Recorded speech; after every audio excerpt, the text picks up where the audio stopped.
साम्राज्येश्वरीं भक्ति विज्ञान दात्रीं दया स्वरूपां प्रणमामि नित्यं मां दया स्वरूपां प्रणमामि नित्यं।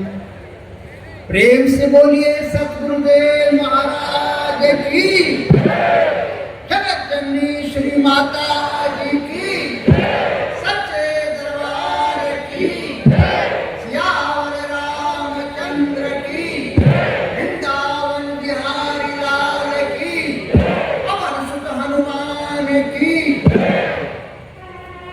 आदरणीय प्यारे भाइयों, माताओं, बहनों एवं बुजुर्गों, हम लोग सभी एकत्र हुए हैं गुरु पूजा का पावन पर्व मनाने के लिए, और हम सभी के लिए सबसे महान और पवित्र त्योहार है, क्योंकि गुरु से बढ़कर दुनिया में कोई नहीं हो सकता। और गुरु का शाब्दिक विश्लेषण करेंगे तो गुरु में दो शब्द है, गु और रु। गु का मतलब होता है अंधकार और रु का मतलब होता है प्रकाश, जो हमारे जीवन को अंधकार से प्रकाश में डाले, जो हृदय में प्रकाश भर दे। और गोस्वामी जी भी गुरु महाराज जी की वंदना करते हुए क्या कहते हैं? बंदो गुरु पद कम कृपा सिंधु नर रूप हरि, महामोह तम पूज या सुवचन रवि कर निकल। कहते हैं कि मैं श्री गुरु महाराज जी के चरण कमलों की वंदना करता हूँ, जो नर रूप में साक्षात हरि, जो तीनों तापों का हरण करते हैं। कुछ विद्वानों का मानना है कि तुलसीदास जी के गुरु महाराज नरहरिदास थे और अपने गुरु की वंदना करते हैं और कहते हैं नरहरि, लेकिन नहीं, नर रूप हरि। नर रूप में साक्षात हरि भगवान होते हैं, जो तीनों तापों का हरण करते हैं। बंदो गुरु पद कंज कृपा सिंधु नर रूप हरि, महामोह तम पुंज जासु वचन रवि कर। जिनका वचन सूर्य की कर निकलता है और अंधकार स्वतः ही दूर हो जाता है। गुरु महाराज जी की वंदना करते हुए गोस्वामी जी कहते हैं, वंदे बोधमयं नित्यं गुरु शंकर रूपिणं, यमाश्रितो हि वक्रोऽपि चंद्र सर्वत्र वंदिते।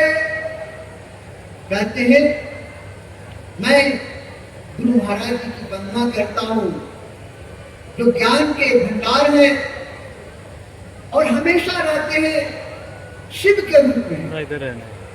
वंदे बोधमयं नित्यं गुरु शंकर रूपिणं, यमाश्रितो हि वक्रोऽपि चंद्र सर्वत्र वंदिते। टेढ़ा चंद्रमा किसी को अच्छा नहीं लगता, लेकिन भगवान शिव के मस्तक के ऊपर विराजमान होने के कारण चंद्रमा भी वंदनीय है। भगवान शंकर के बारे में आप देखेंगे तो गले में सर्प को लपेटा हुआ है, शरीर में बिच्छू चल रहा है, किसी से नफरत नहीं करते। ऐसे ही सज्जनों गुरु महाराज भी किसी से नफरत नहीं करते हैं, सबको गले लगाते हैं। सज्जनों, पुरुष की महानता है।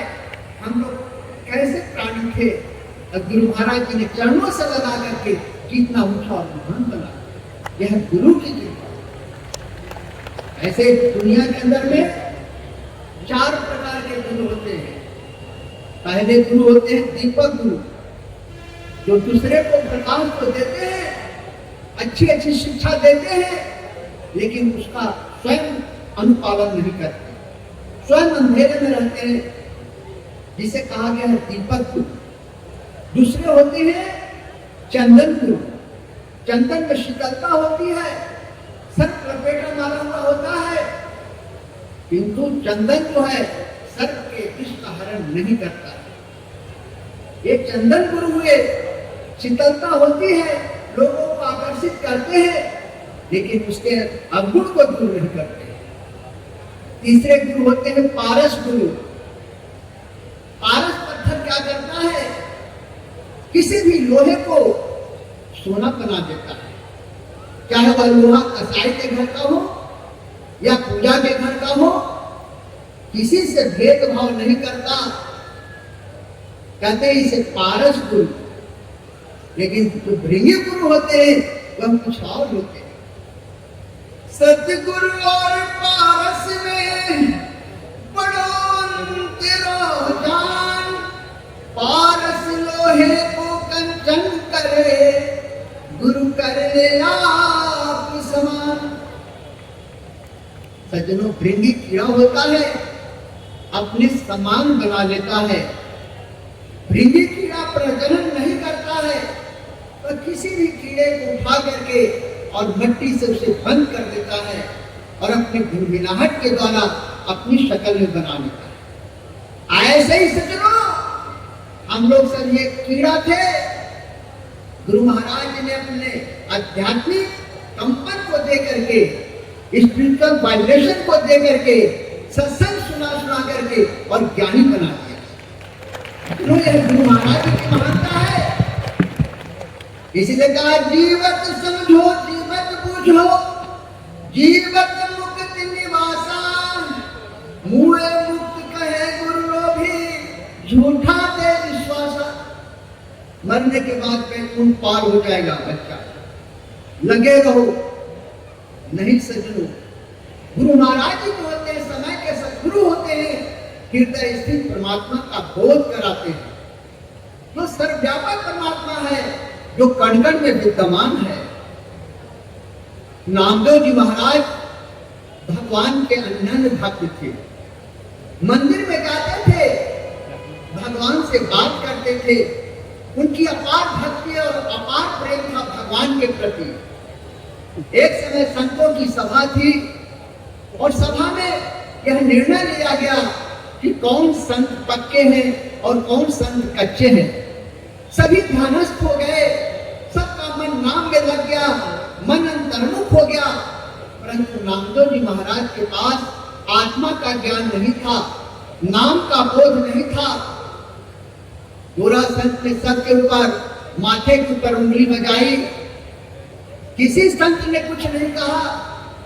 परंतु नामदेव जी महाराज कहते, क्या गोरा संत, क्या मैं मट्टी का घड़ा हूं कि तुम मुझे बजा करके देख रहे हो? संत गोरा ने कहा, सभी संत पक्के हैं और नामदेव कच्चे हैं। यह सुनकर के बड़ा उन्हें अपमान का महसूस हुआ और मंदिर में जाते भगवान के सामने कहते हैं कि प्रभु, मुझे तो गोरा संत ने भरी सभा में अपमानित किया है। मैं कच्चा संत हूं, यह कैसे? मैं तो आपसे बातें करता हूं। भगवान कहते हैं कि नामदेव, तुम मुझे केवल मंदिर में मानते हो, लेकिन मैं तो सर्वव्यापक हूं। मैं कण-कण में विद्वान हूं। सर्वव्यापक परमात्मा का ज्ञान तुम्हें नहीं है। जाओ संत विश्ववत खेचर के पास, वह तुम्हें सर्वव्यापक परमात्मा का बोध कराएंगे।